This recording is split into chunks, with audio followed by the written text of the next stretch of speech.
Sempat menyampaikan kalau di bank swasta praktek ini sebenarnya sudah sering dilakukan Sudah begitu. dilakukan. Dan mungkin relatif lebih mudah karena bukan aset negara seperti itu ya Pak Wimbo. Lalu apa yang bisa kita pelajari dari praktek bank swasta ini agar mungkin bisa diterapkan juga di bank BUMN? Mestinya dengan peraturan ini ya bank BUMN bisa melakukan seperti apa yang terjadi di bank swasta. Dan ke depan mestinya aset-aset aset kredit yang macet, yang di off balance sheet, yang sudah ada habis buku itu mestinya tidak lagi menjadi beban administratif paling tidak.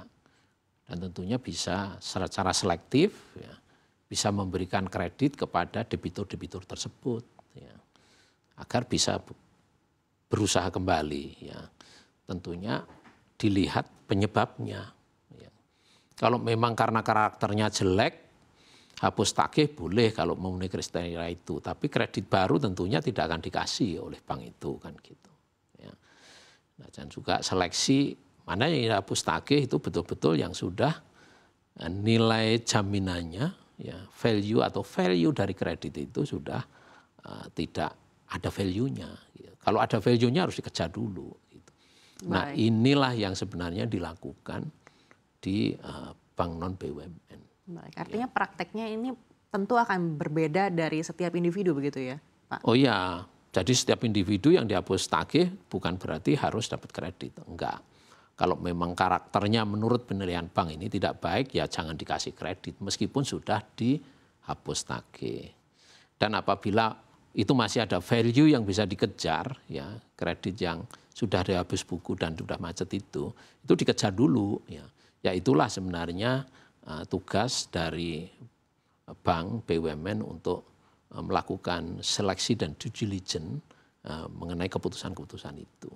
Baik, Pak Wimbo, kita lihat penghapusan ini hanya di beberapa sektor. Pertama pertanian, perkebunan, peternakan, perikanan, dan kelautan, dan juga UMKM lain yang ada di portofolio dari Bank BUMN itu. Begitu. Apakah menurut Bapak ini perlu diperluas atau memang lebih baik untuk bertahap melihat dulu seperti apa respon saat ini? Ini yang sektor itu yang sektor menurut statistik yang paling besar. Ya, dan itu adalah biasanya sektor-sektor yang kena dampak karena mungkin bencana, kan mungkin karena post major lainnya, itulah yang paling banyak ya. Mungkin itu dulu saya rasa kalau sudah berjalan sudah mengurangi beban cukup banyak administrasi bank BUMN. Dan itu adalah kebanyakan kredit-kredit program yang sudah lama. Baik, karena kalau kita lihat dalam 10 tahun terakhir kan Pak Wimbo untuk sektor manufaktur terutama tekstil ini kan juga cukup tertekan. Bahkan sekarang posisinya mungkin yang paling tertekan dibandingkan dengan sektor-sektor lainnya. Apakah menurut Bapak harus dipertimbangkan juga untuk mendapatkan penghapusan seperti ini? Ya, saya rasa ini kan UMKM fokusnya. Ya kalau tekstil itu satu pertama tekstil tersebut apakah kategori UMKM? Mungkin ada UMKM yang itu. Tapi saya rasa kalau selama itu jumlahnya, ini kan sebenarnya prioritas yang jumlahnya besar, yang mengganggu, yang menjadi beban administrasi perbankan. Ya. Itu dulu apabila sektoral tertentu yang perlu perhatian khusus ya disampaikan aja. Seperti tekstil kan bagus tuh, perhatian khusus ya. Tapi kalau ini kan nothing to do dengan UMKM yang sekarang jadi perbincangan kan itu kan ini korporat gede itu.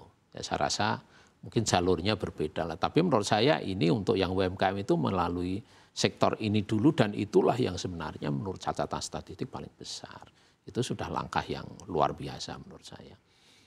Baik. Dan ini menjadi pembicaraan sudah lama dan saya cukup apresiasi keberanian pemerintah baru di Bapak Prabowo untuk melakukan itu.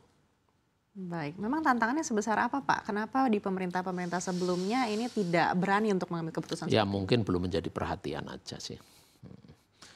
Ya, dan belum barangkali ya setiap pemerintahan kan prioritasnya kan banyak ini. Mungkin setiap pemerintahan mempunyai prioritas yang tapi ini sudah menjadi perhatian lama. Baik, kembali lagi ke bank BUMN dan bank non BUMN terutama di akhir 2024 ini menurut Bapak upaya apa yang harus dilakukan untuk bisa menggenjot lagi pertumbuhan kreditnya? sebenarnya ruang masih ada, ya. Dan apapun kondisinya, ya geopolitik, suku bunga, ya, ruang pertumbuhan itu ada, ya. Tinggal bagaimana kita mengolahnya, ya. Saya rasa pemerintah juga akan mencari ruang-ruang itu untuk bisa meningkatkan aktivitas ekonomi kita, ya. Terutama bagaimana mengoptimalkan jaringan transportasi yang sudah dibangun selama pemerintahan Pak Jokowi. Banyak sekali, ya, jaringan transportasi yang sudah dibuat belum dioptimalkan secara penuh, ya, untuk transportasi yang berhubungan dengan pengolahan natural resources di daerah-daerah dan juga untuk destinasi wisata. Itu ruangnya besar sekali. Ya, jangan sampai transportasi yang dibuat itu, jalan tol itu hanya untuk mengangkut orang untuk berkendaraan aja, tapi di situ bisa dibangun satu pabrik yang mengolah bahan-bahan di situ yang transportasinya sudah dibuat. Dan inilah yang sebenarnya diharapkan multiplier berikutnya untuk memperluas kesempatan kerja, ya. Sehingga ekonomi kita bisa tumbuh lebih baik, ya, kredit bisa tumbuh lebih besar lagi. Selama itu tidak dilakukan, akan sulit ruang-ruang pertumbuhan itu, ya. Sehingga berikutnya ini ruang-ruang pertumbuhan mana yang bisa kita eksplor, ya, sehingga memperkerjakan orang banyak, ya. Ya, saya rasa pariwisata itu potensinya besar sekali, ya. Pariwisata, lantas juga pengolahan, ya, hilirisasi, ya, di daerah-daerah di mana transportasinya sudah dibuat, ya. Nah, ini akan memberikan ruang besar sekali untuk pertumbuhan ekonomi kita, ya. Dan itu hampir di seluruh Indonesia. Jadi itu yang kita harapkan. Kalau geopolitik, iya, ya, suku bunga mahal, iya. Tapi apa yang harus kita lakukan? Saya rasa bahkan kalau kita bisa untuk menggenjot ekspor kita dengan berbagai infrastruktur yang kita bangun, ya, bisa mengundang wisatawan mancanegara yang ternyata indah sekali. Sekarang kan berseliweran di medsos kaitannya keindahan Nusantara kita, ya. Di jalan tol kita lihat orang happy dan sebagainya, ini bisa menarik wisatawan mancanegara yang luar biasa ke Indonesia, yang itu bisa memberikan ruang mata pencarian baru bagi masyarakat. Itu yang mestinya harus digenjot. Pabrik-pabrik di daerah mestinya dibangun.